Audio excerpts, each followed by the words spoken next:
Hi, Matt Bell here from Oliver Hume. I've just joined as the Chief Economist. I couldn't be more excited to join the company at this time in the cycle. We have great data to support our clients.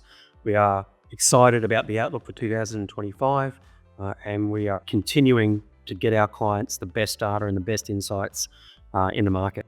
Well, we're generally very positive for the land market in 2025 after a pretty rough 2024 in some key markets. Obviously, the interest rate outlook has changed a lot in the last few months as inflation has come down and surprised on the downside. We're expecting about 3 to 4 interest rate cuts commencing in February throughout 2025. And I think we shouldn't underestimate the impact that's going to have on not just housing, but land markets as well. Our outlook for Victoria is probably the strongest of our major markets. It's coming off the lowest base in terms of price and volume since the rate cuts. It has the advantage of some of the strongest forecast population growth in the country. It's worked through most of the pull forward of demand from the home builder stimulus. And not only that, it now has a pretty strong affordability position compared to the other states. That's only just happened in the last year as prices have been pretty stagnant. In Victoria, we saw volumes fall to about 20% of their peak level after rates started rising in 2022. And we always tend to underestimate both on the upside and the downside the impact of rates on activity in the land market. So I think there's potentially some strong upside in our largest land market in the country in Victoria. Yeah, Queensland's interesting. It's had much stronger run through 2024. In fact, volumes in 2024 were only just below what we saw in the peak in 2021 and 22, and prices have risen. And what that means for Queensland is that the upside is probably not as big as it is for some of the other states. It's lost some of that affordability advantage in terms of relative pricing, both in the established market and the land market. But the fundamentals are still strong. Obviously, rate cuts, continued strong population growth, and strong household balance sheets. We're very positive for the market in South Australia.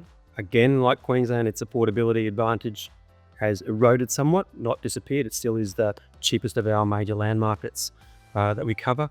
Prices have held up well and in fact increased through 2024 and into the last quarter.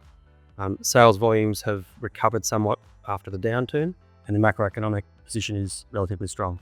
Look, we're generally very positive for the market in 2025. There's been quite a big variance in how they performed across 2024, and particularly for some of the larger markets, we see a lot of upside. Obviously, we've got the falling interest rate environment, which is a relatively new development with cuts starting in February. We've got continued strong population growth pretty much across the country. We've got affordability changes in relative advantage across different markets. And in some big markets, we've also got really getting through the pull forward of demand that came from a lot of the COVID level stimulus. It's probably never been a better time in the last 2 or 3 years for buyers. We've got the outlook for rates has changed materially, literally in the last few weeks with rate cuts expected from February now, pretty much 3 or 4 rate cuts out to the end of the year. Population growth remains strong pretty much across all markets, both in terms of interstate for our key markets and overseas migration. In a few key markets like Victoria, it's become relatively affordable to other bigger markets around the country, and I think that will stimulate demand. Across Victoria, we've nearly finished working through the pull forward of demand that we saw from the home builder stimulus in 2021 and 2022, which has really had an impact on slowing the market in the last few years. So we're confident that that will contribute to increased activity, both in terms of volumes and prices in Victoria.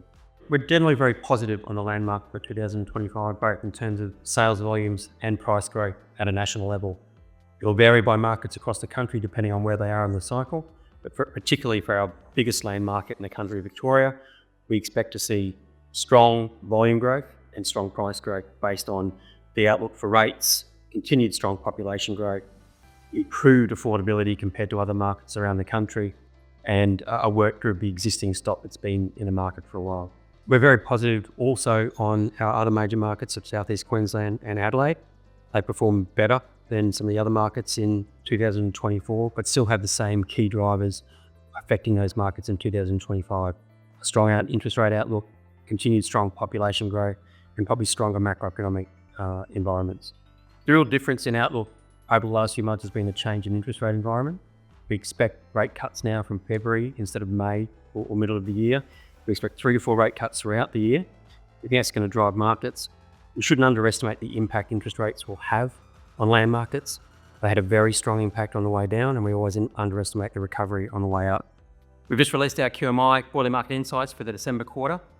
It's got all the detail behind what we've just been speaking about in terms of drives of 2025. Go to oliverhume.com.au to get your copy.